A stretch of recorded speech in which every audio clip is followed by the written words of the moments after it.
仔继续来看高雄港77号码头，第一早早起的9点外，一台这个货柜船合作现代东行轮，准备要来停靠到高雄港码头的时阵，竟然是安尼直直为码头的方向弄起哩。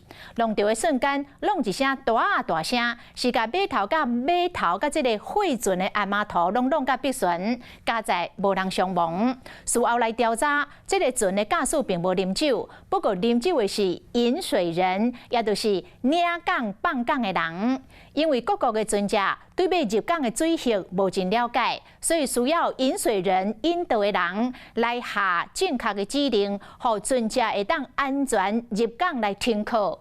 这件是不是就是因为放港的人啉酒惹祸端？爱个调查。有在真侪回，若是货柜船拢无减速，直接为这个码头弄落去，弄一个真大声。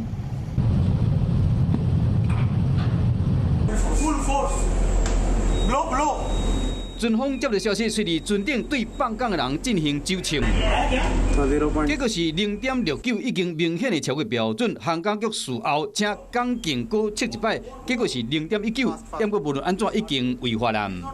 这台号名叫现代东行轮的塞浦路斯籍的货柜船，总吨位是74651吨。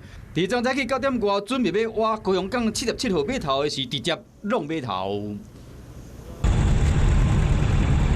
码头弄到比船，航港局将会要求船公司赔钱。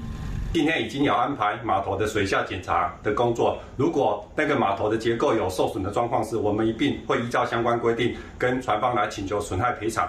现代东行轮已经管制出港，目前已经锁到118号码头，航警局会会同运安会调查原因。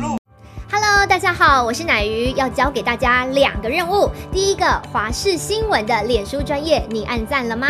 还有华视新闻的 YouTube 频道，赶紧订阅起来，还要记得按赞，开启小铃铛哦。